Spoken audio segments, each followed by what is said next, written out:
Hello everyone, welcome to my channel. आज हम बनाने वाले हैं राइस पराठा यानी कि चावल का पराठा। तो अगर आपके घर में लेफ्ट ओवर राइस यानी कि बचे हुए चावल पड़े हैं, this recipe is perfect for you. तो जल्दी से देख लेते हैं इसे कैसे बनाते हैं।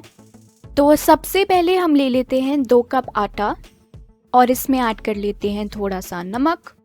अब हमें इस आटे को गूंदना है, इसलिए हम इसमें ऐड करेंगे 1 कप पानी। लेकिन पानी हम धीरे धीरे इसमें ऐड करते रहेंगे और साथ ही साथ इसे अच्छी तरह से गूंदते रहेंगे ताकि एक सॉफ्ट डो तैयार हो जाए। तो चलिए ऐड कर लेते हैं थोड़ा सा और पानी एंड इसे गूंद लेते हैं।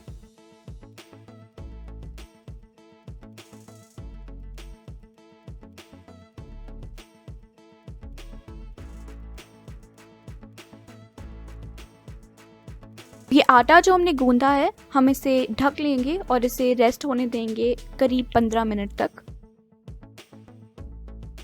तो जब तक ये रेस्ट होता है हम परांठे की फिलिंग बना लेते हैं।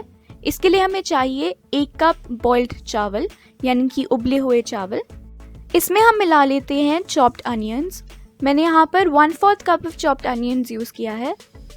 नेक्स्ट ऐड कर लेते हैं कुछ चॉप्ड ग्रीन चिलीज, थोड़ा सा नमक, 1 teaspoon red chilli powder,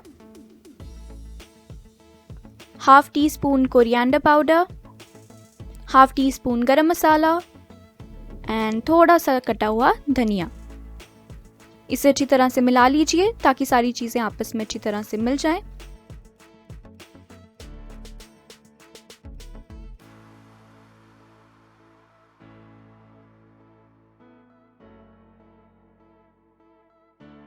stuffing भी अब रेडी हो गई है, तो देख लेते हैं आटे का क्या हाल है। आटा भी अब रेस्ट हो चुका है, तो अपने हाथों पर थोड़ा सा तेल लगा लीजिए इस तरह से और आटे को हम एक बार फिर से थोड़ा सा गूंद लेंगे। जब भी आप कभी रोटी या पराठा बनाने लगे तो आटे को 10 से 15 मिनट पहले गूंद के रख लीजिए। इससे रोटी या पराठा जो है वो ज़्यादा अच्छा बनता है। अब डो भी रेडी हो गया है, देखिए कितना सॉफ्ट है और हमने इसकी स्टफिंग तो पहले ही तैयार कर ली थी। तो चलिए अब पराठा बनाना शुरू करते हैं। इसके लिए रोलिंग बोर्ड पर थोड़ा सा आटा छिड़क लेते हैं, थोड़ा सा ले लेते हैं डो और इसे एक राउंड बॉल बना लेते हैं। जितने साइज का पराठा आपको चाहिए आप उतना ही डो लीजिए।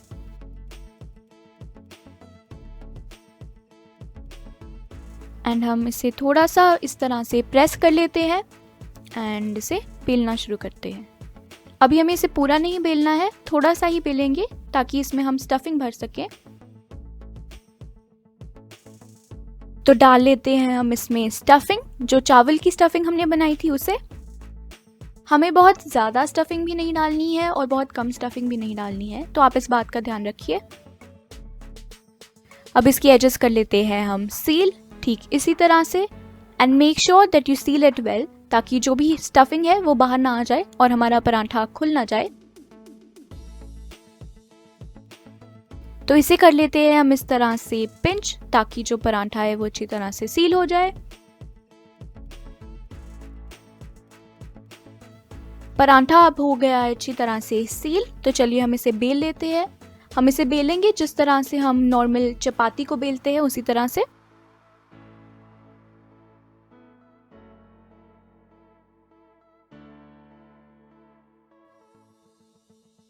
पराठा भी हमने अब बेल लिया है, तो चलिए हम इसे ट्रांसफ़र करते हैं एक गरम तवे पर।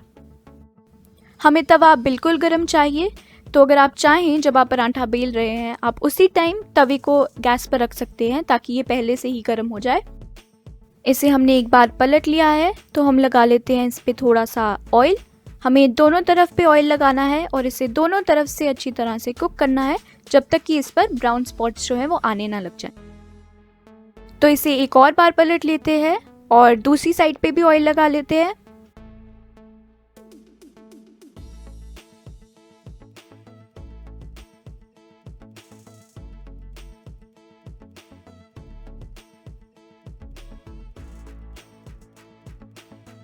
पराठे पे अब ब्राउन स्पॉट्स आने लग गए हैं, तो इसकी एक साइड तो अच्छी तरह से कुक हो चुकी है। इसी तरह से हम दूसरी साइड को भी पका लेते हैं फटाफट से। And our paratha is ready. इसी प्रोसेस को फॉलो करके आप और भी परांठे बना सकते हैं।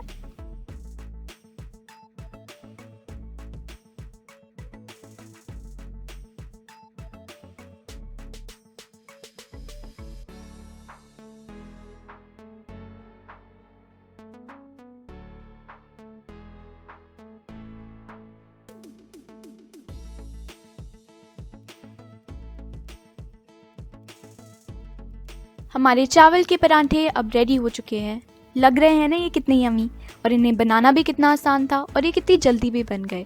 आप इसे सर्व कर सकते हैं विद एनी अचार दैट यू लाइक, विद दही, butter. It tastes amazing with everything. And if you guys enjoyed this video, don't forget to like, share and subscribe. Also, I'll be back with another video very soon. Have a wonderful day, guys. Thank you for watching.